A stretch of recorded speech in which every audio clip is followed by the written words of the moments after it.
সকালবেলা যখন জানালাটা খুললাম তাকিয়ে দেখলাম এরকম সুন্দর একটা নীল আকাশ আর সাদা মেঘ ভেসে বেড়াচ্ছে। দেখবে সকালবেলায় হোক আর সারাদিনেই ঝলসানো যতই রৌদ্র থাকুক, কিন্তু নাছোড়বান্দার বৃষ্টির থেকে অনেক ভালো। এই যেন রোদ সহ্য করা যায়। আর তার সাথে যদি উপরি পাওনা হয় যে আকাশে বাতাসে সব জায়গায় ঠাকুরের পুজোর মন্ত্র পাঠ হচ্ছে, সেটা ভেসে বেড়াচ্ছে, তাহলে তো আরোই ভালো। আসলে আজকে জগদ্ধাত্রী পুজোর শেষ দিন, তো সেই সকাল সকাল নানুদার বাড়িতে যে জগদ্ধাত্রী পুজো হয়েছিল সেই পুজোর শেষ পুজো শুরু হয়ে গেছে। তাই সকাল সকাল কাজটাও আজকে বেশ সেরে নিচ্ছি। ঘরে যদি বিছানাটাকে তোলা থাকে তখন মনে হয় অনেকটা বড় কাজ হয়ে গেছে, পুরো ঘর হয়তো এলোমেলো রয়েছে, কিন্তু বিছানা তোলা হয়ে গেলে বিশাল বড় একটা কাজ হয়ে যায়। ঠিক যেমন স্নান সারা হয়ে গেলে, পুজো হয়ে গেলে যেমন একটা মনে হয় না যে বিশাল বড় একটা কাজ হয়ে গেছে। আর এই যে কাজে আরও এনার্জি পেয়েছি কেন জানো, চারিদিকে এখনো মন্ত্রপাঠ হয়ে যাচ্ছে।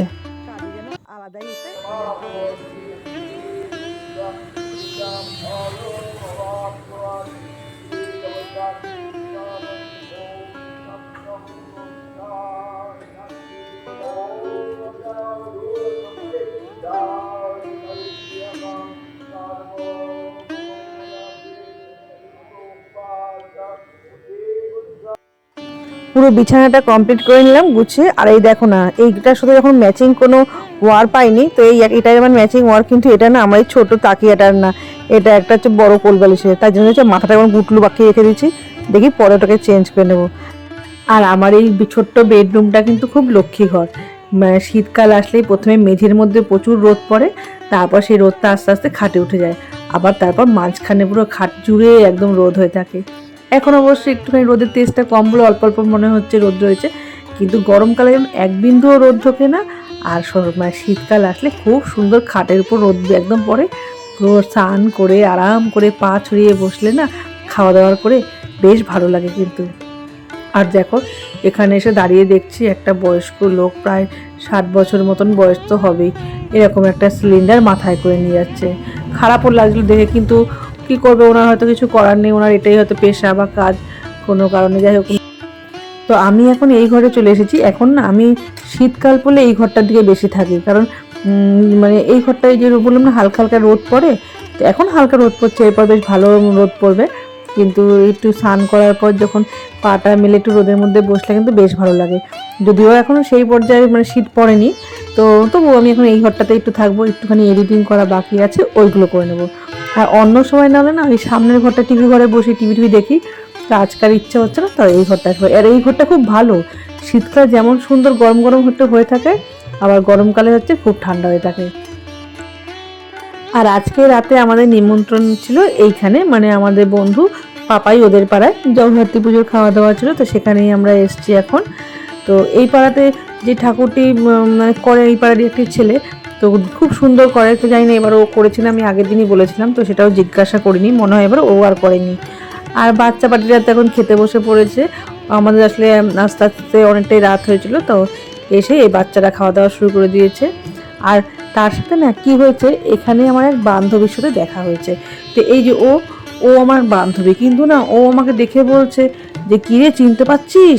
আর আমি হ্যাঁ হ্যাঁ চিনতে পারছি, তো কিরে কেমন আছিস সেসব সবই বললাম, কিন্তু ব্যাপারটা এতটাই বিচ্ছিরি যে আমি ওকে মনে করতে পারছি না ও আমার স্কুলের বন্ধু না ও আমার কলেজের বন্ধু। ও আমাকে আবার জিজ্ঞাসা করছে চিনতে পারছিস তো? আমি হ্যাঁ হ্যাঁ চিনতে পারবো না, কিন্তু বিশ্বাস করো আমি ওকে একদম চিনতে পারছি না। বা চিনতে তো পারছি যে ও আমার বন্ধু, কিন্তু কোথাকার বন্ধু মনে করতে পারছি না। তো এখানে একটা ব্যানার লাগানো হচ্ছে ওরই কোনো কোম্পানি বা কোনো ব্যবসার, তো যাই হোক সেই ব্যবসার থেকে ওখান থেকে ফোন মানে ইয়েটা পেলাম, ওর নামটাকে নিলাম, নিয়ে না ফেসবুকে তাও সার্চ করে দেখলাম যে আমি ওকে কীভাবে চিনি। তো যাই হোক কোনোরকম সূত্র পেলাম না, তো দেখি আশা করি পেয়ে যাব রিসেন্টলি, তো যদি পাই তোমাদেরকেও জানাবো। আর এই যে বৌদিরাও খেতে বসে পড়েছে, আমরা বুঝতে পারিনি কারণ আমাদের একসঙ্গে জায়গা হয়নি। আর দেখেছো আমি আজকে না এই ড্রেসটা কিনেছি, তো যখন দোকানে ড্রেসটা দেখছি তখনই আমার তিতলির কথা মনে পড়েছে, যে তিতলিরও এরকম প্রিন্টের একটা ড্রেস আছে। তো আজকে তাই দেখলাম আচমকা এমনই যে তিতলিও সেই সেম জামা পরে এখানে এসছে, আমরা দুজনে সেম জামা পরেছি দেখো। তো সবাই আবার ইয়ার্কি মেরে বলছে আমরা নাকি অনেক বড় মানে থানের একটা কাপড় কিনেছি, সেখান থেকে দুজনে জামা বানিয়ে ফেলেছি। যাই হোক আচমকা এই ব্যাপারটা ঘটে গেল।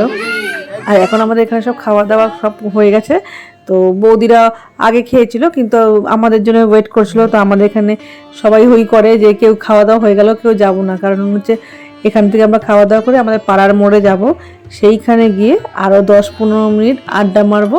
10-15 মিনিট মুখেই বলছি, সেটা প্রায় আধা ঘন্টার মতন হয়ে যায়। তো এই আড্ডা মারবো, তারপর যে যার বাড়ি তারপর যাব। আর এইখানে টুতুন আমাকে তাই বলছে যে ফুলো পিসি তোমার ভিডিও দেখতে খুব ভালো লাগে, এই ভিডিওটা আবার আসবে সেই অপেক্ষায় রয়েছি। তো প্রথমেই যখনই আসে তখনই দেখে নিই। তো আসলে ওরা ছোট মানুষ, আমার এই ভিডিওগুলোকে ওরা এনজয় করে, কারণ ওরা তো এগুলো সব কিছুই প্রথম দিকেই সাক্ষী আর দেখেছে।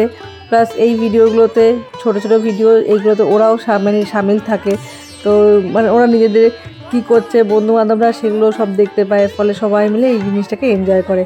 তো ওদেরকে যদি খুশি করতে পারি ছোটো ছোটো আমার ভাইজিগুলোকে, আমারও ভালো লাগে। তো এখন আমাদের না খাওয়া দাওয়া সব কিছু কমপ্লিট হয়ে গেছে। এবার আমরা চলে যাচ্ছি ওই যে পাড়ার মোড়ে, এবার গিয়ে আড্ডা মারবো। তো ওখানে এখন চলে যাচ্ছি। তো দেখো কত ভিড়, এখন কিন্তু অনেকটাই রাত্রি হয়ে গেছে, যেন আমাদের মানে পাড়ার সবাই এখানে ভিড় করে রেখে দিয়েছিলো এতক্ষণ ধরে। দেখো পুরো মানুষের মিছিল করে সব যাচ্ছি আমরা।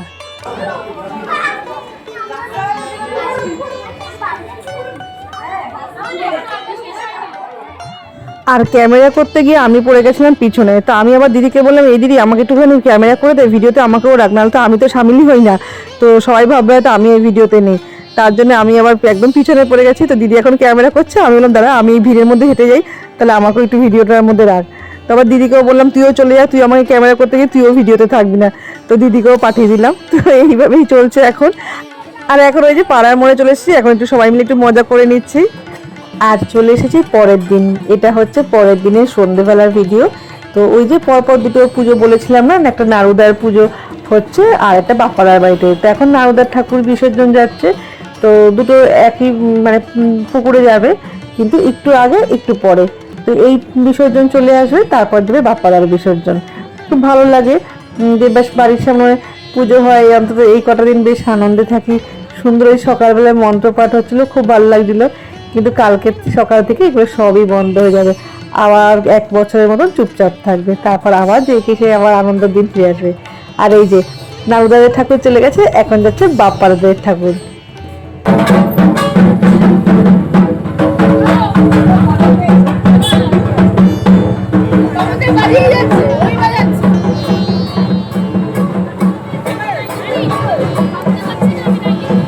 তো পার্কে আমরা সবাই যখন বসেছিলাম, মাকে বললাম মা যাবে দেখতে। তা আমি, মা, তপতি কাকিমা, কৃষ্ণা কাকিমা, ফুলি বৌদি, আমরা সবাই চলে গেছি। তো যাওয়ার পর কিছুটা যাওয়ার পর কাকিমারা ব্যাক করে চলেছে, তা আমরা ছিলাম আবার একদম বিসর্জনের দিন।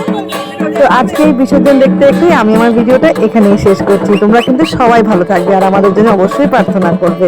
আজকের মতন বিদায় নিচ্ছি, আবার দেখবে নতুন একটা অন্য কোনো গল্প নিয়ে। আমার গল্প কথায় সবাইকে জানাই নিমন্ত্রণ রইল।